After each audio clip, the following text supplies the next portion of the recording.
The champagne flute slid from my fingers and shattered on the marble like a tiny chandelier dying. The sound was so clean, so precise, that the quartet faltered mid-phrase and 200 heads turned toward the front doors of the Astoria Grand Ballroom.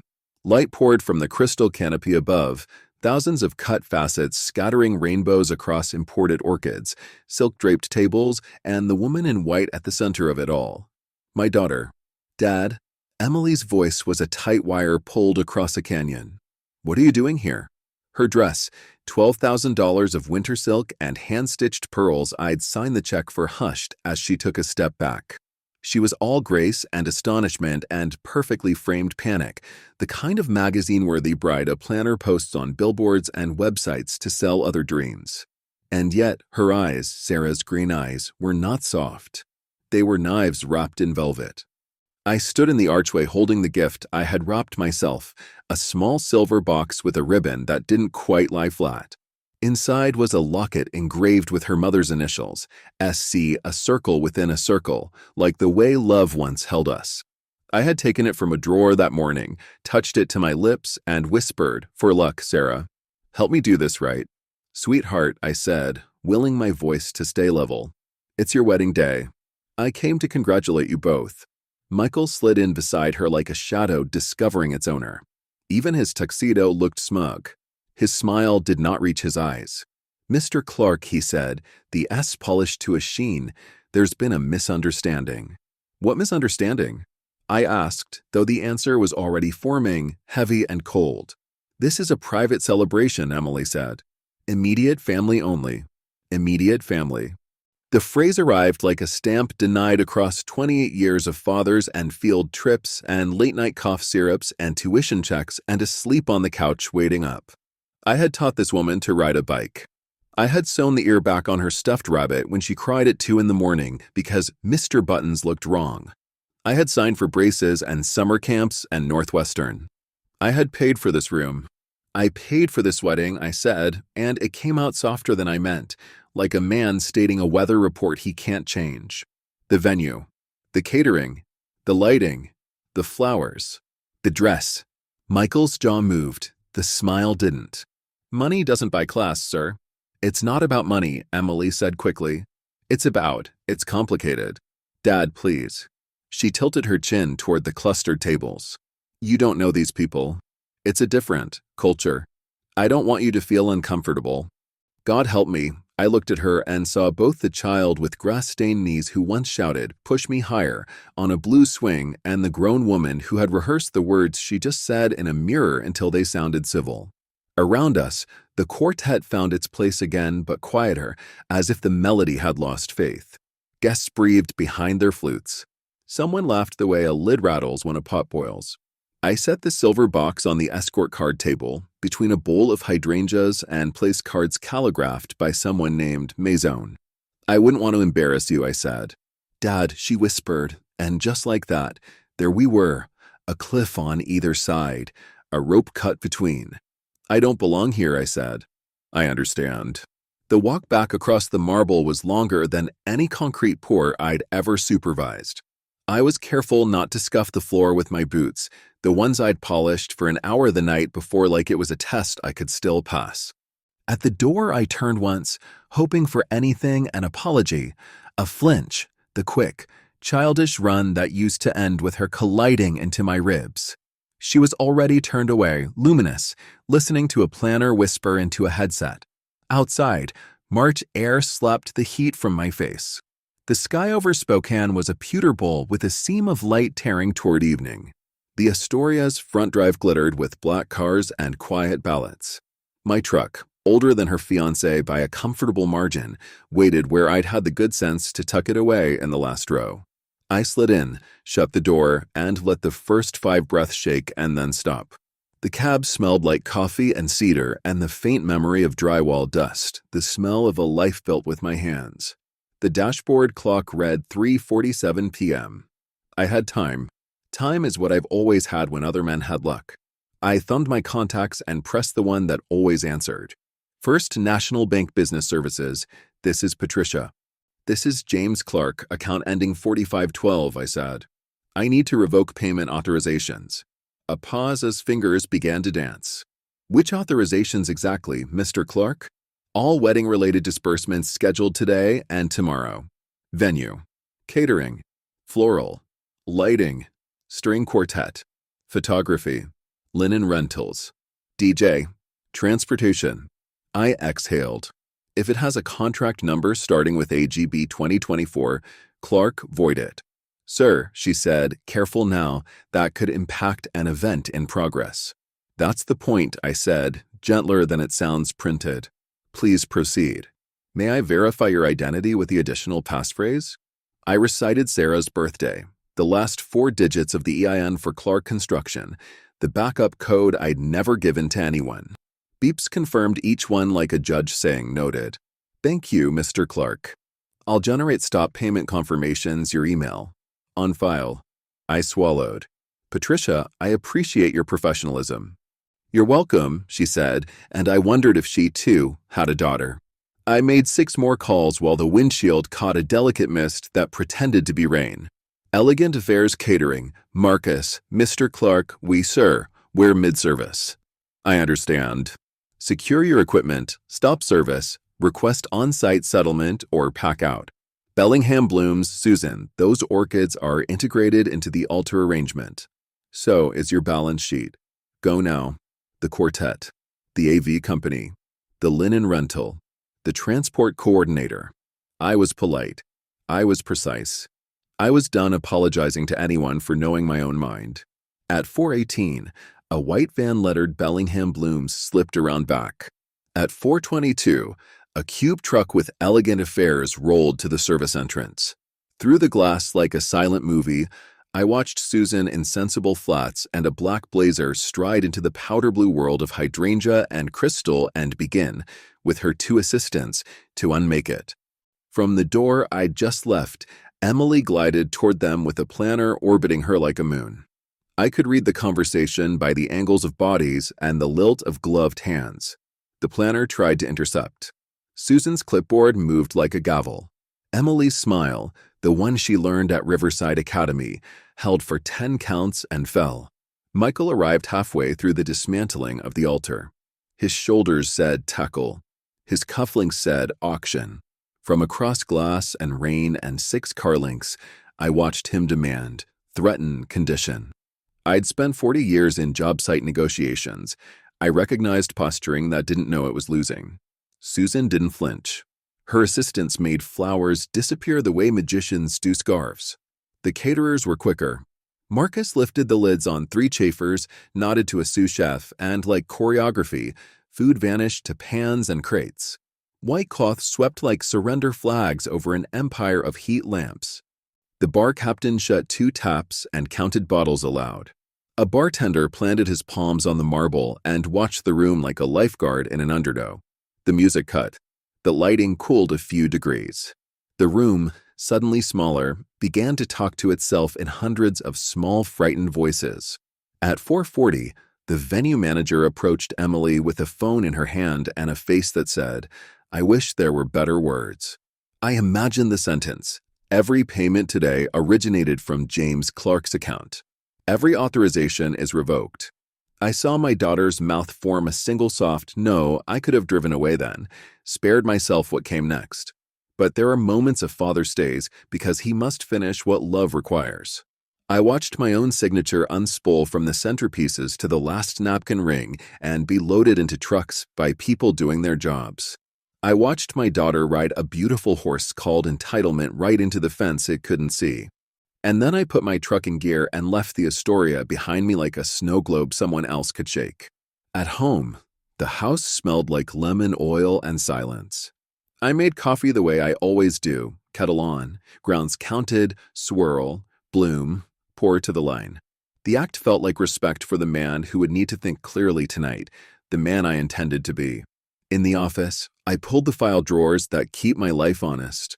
Labels in my handwriting, blocky, neat, a builder's letters. Emily, education. Emily, housing. Emily, cars. Emily, misc. Years collapse to paper. Memory becomes math.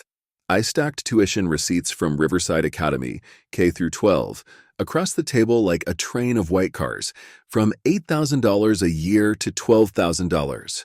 12 cars, no derailments. $126,000. I placed Northwestern in its own column. Tuition, dorms, meal plan, books, the semester abroad in Florence. Dad, everyone in art history does it, she'd said, and I'd nodded like it was weather. The essential spring break networking junket. $284,000. Then the cars themselves. The used Civic at 16 because a father sleeps better knowing his daughter's engine was checked by a man he trusts.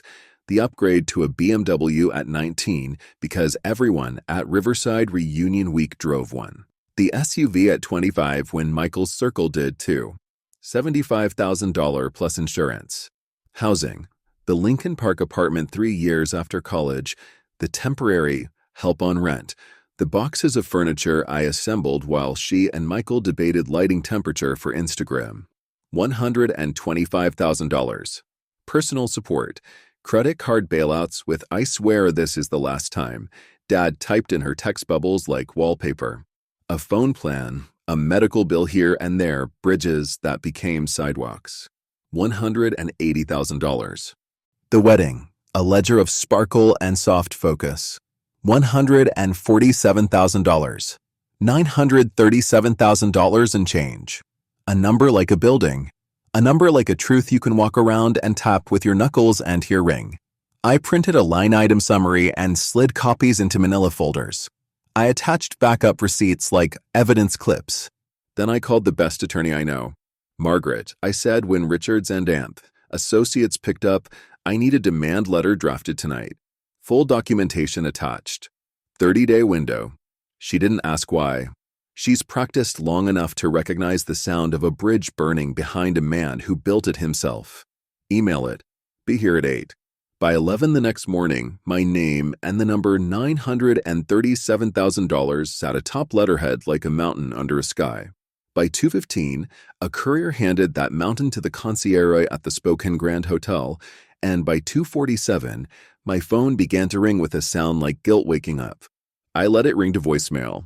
For messages became 6, became 9. The slide from outrage to confusion to bargaining to grief.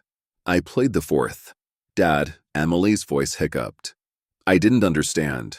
Michael's parents are asking questions I can't answer. The hotel wants a credit card for incidentals. I don't. I don't have. The voice turned small. "Please, pick up." I brewed tea instead. Sometimes a man loves his child more when he doesn't answer right away. The counterattack landed Monday morning. "Mr. Clark," my office administrator, Rachel, said from the doorway, a printed email in hand.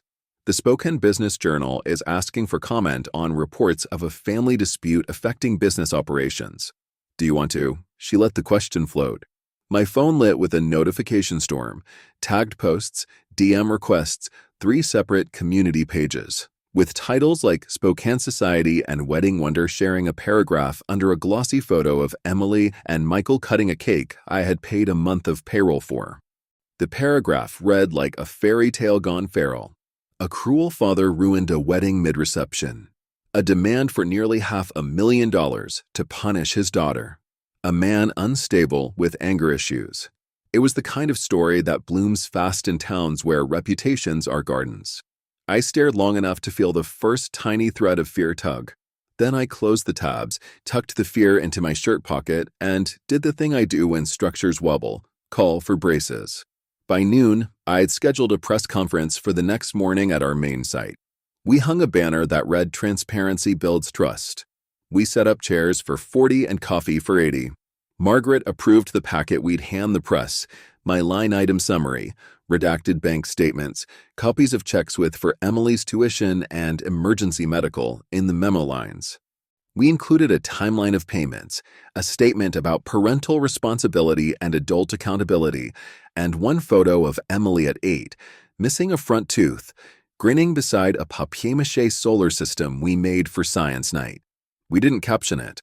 The truth had a face. That was enough. The next morning, I stood on gravel under a pale blue sky and told the story slowly, without bitterness. The way a builder explains why a wall failed. Reporters asked sharp questions. I answered them. Why make private records public? Because a public lie needs a public correction. Are you trying to humiliate your daughter? No. I'm setting a boundary I should have set years ago. I love her. Love requires truth. By 1 p.m., the online narrative had shifted hard. The Business Journal ran a headline that made me laugh in a way that hurt. Fatherhood AS Cash Flow, one man's 25-year ledger of love. Radio host said, I can't believe he spent that much. Contractors texted me, we've got your back. Even the mayor's office posted a paragraph about the importance of financial literacy and gratitude. The calls I got that afternoon were different. James, this town knows who you are, said Bob Martinez, who's poured concrete with me for 2 decades. You do things right. Anyone who says otherwise can come look at the community center we built last year. The calls Emily got that afternoon were different too. I know because she texted me screenshots a week later, friends pressing the little thumbs up beneath my documents, acquaintances commenting things like, this is what privilege looks like, cousins cutting her off gently with, we love you, but it's time to grow up. There were private messages, too, the kind that sting more. I had no idea your dad paid for everything. Maybe apologize? That same week, Michael's family convened what I imagine they call a conversation. It ended with Michael zipping a suitcase at the Spokane Grand at 6:47 a.m. Wednesday and telling my daughter words that burned when she typed them to me 2 days later. You're a liability I cannot afford. He left his gold tie on the bed and a vacuum where vows used to be. I did not answer Emily's calls for 4 long days.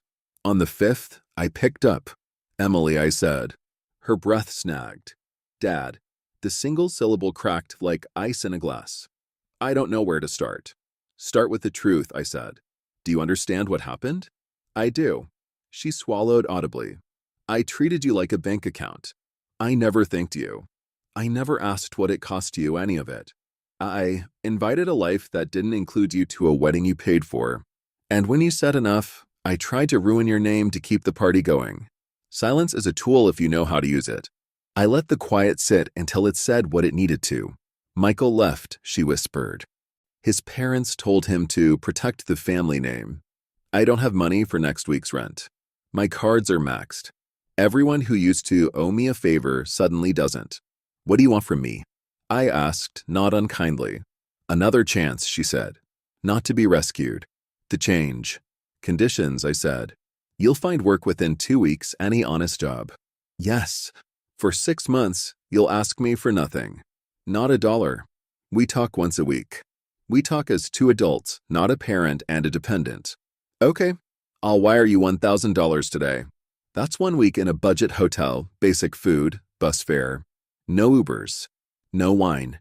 No turning it into a salon trip that makes you feel better for an hour and worse for a month. I could hear the self she has been trying to be for a decade, curated, filtered, burnished, fall away in soft flakes. Thank you, Dad, she said, and for the first time in years, the words didn't sound like currency. They sounded like gratitude. Emily, I said, and it almost lifted me off the chair when I heard myself say it, I have loved you every day of your life. Now I want to learn to respect you again. I won't let you down. We'll see, I said, not because I doubted, but because honesty belongs at both ends of a bridge. I wired the money, closed the laptop, made a sandwich, and for the first time since the Astoria, slept. What does starting over look like for a woman who used to measure success in room rates and labels? It looks like a plastic name tag and shoes that ache by noon. On day 3, she texted, interview at Elkins Market for cashier.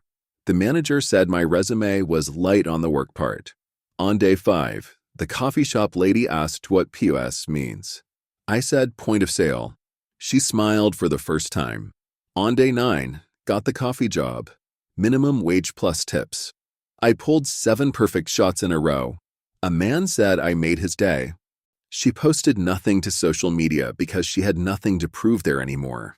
She sent me pictures, though, a blister on her heel, a thrift store winter coat, a paper schedule with her name in block letters, Emily C., slotted between Kenny, Milk Restock, and Ari Close. She sent me the first pay stub with a photo of the corner that said net pay, $412.37, and a caption that read, "No one ever told me this number could feel holy." We talked every Sunday at 5. The first calls were delicate. She apologized without adding, but which is how you know it's real. I answered questions she didn't know she had. How do you budget? Start with rent, food, transit, and a $10 line called Dignity, a bouquet of daisies, a library late fee, a Sunday pastry. How do you make friends without buying dinner? You ask people about their families and remember what they say. At 8 weeks, she texted a photo of a one-room place over a laundromat, scuffed floors, a window that could learn light, a stove with a pilot flame like a small faithful dog. "I can afford it," she wrote. "It smells like Tide and cumin and possibility." When the 6-month mark arrived, she didn't ask for money. She handed me a sealed envelope at our Sunday diner and said, "Don't open it until I leave." Inside was a cashier's check for $1,000 and a note. I know it's a drop in the ocean. I wanted to return the first drop. I cried over eggs and a waitress topped off my coffee without asking. I tipped too much because some debts pay forward better than back. You should know what justice looks like in the long season after the storm. It looks like restraint that holds when pride wants to preen and quiet that keeps when gossip hunts for scraps. It looks like a father not weaponizing a ledger, but guarding it in case his daughter slips again, and a daughter not hating the ledger because it saved her life. The internet moved on, as it does, to the next outrage. Michael married a woman whose father owns golf courses. I wish them both, sincerely, the kind of love money cannot buy and cannot break. The country club replaced one roomer with 3 new ones, as country clubs do. Margaret Richards sent me, on a Friday with good light, a succinct email with the subject demand letter status and the sentence, "I recommend we mark this satisfied by agreement in principle and leave the file open in case future payments occur." Lawyers have poetry if you listen. Emily lived her life out of the spotlight. She got a second job, then one job with benefits, then a raise that made her call me, breathless, on a bus. "Dad, I almost told everyone I got promoted. Then I realized I wanted to just tell you." She started volunteering on Tuesday nights at a literacy program because a 4th grader named Damien wanted to read chapter books and no one in his apartment building had the time to help. In November, she asked if she could come over and help rake leaves. We worked in parallel stripes, and she told me about a regular at the coffee shop who tipped in pocketfuls of quarters from a jar labeled gratitude. When we finished, she stood above a pile taller than a Labrador and said, "I never knew the sound leaves make when they give up." "Me neither," I said, though I have known it longer than she's been alive. The next week, she brought chili she'd made herself and we ate at my kitchen table, the one with a scar from 2nd grade when she insisted on helping with a metal ruler.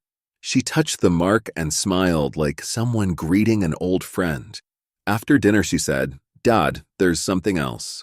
I braced in the way men who have suffered learn to do without showing it. "Go ahead." "I can't repay $900,000. The honesty came easy now. Not ever. Not in money. But I want to make an agreement, written if you need, that every raise I get, every bonus, every tax return, I'll send a portion to a scholarship fund. In Mom's name. For kids who can't afford the schools I took for granted. I can pay it on if I can't pay it back." I pretended to adjust my glasses so I could wipe my eyes. "Sarah would like that," I said, and watched her close her eyes for a second like she was seeing her mother run a hand through her hair. In December, she asked if she could bring someone to Sunday dinner. I set 2 more plates out and tried not to overthink it. The someone was a man who changed tires for a living and read Steinbeck on lunch breaks. He shook my hand like we were 2 people who build things the honest way. Emily looked at him like a woman who finally understands that immediate family is not a velvet rope. It's the chair you pull out for someone when they're tired and the way you laugh at their jokes because no one else does yet. There was no grand cinematic scene where she stood before a crowd and renounced all vanity. Redemption is quieter.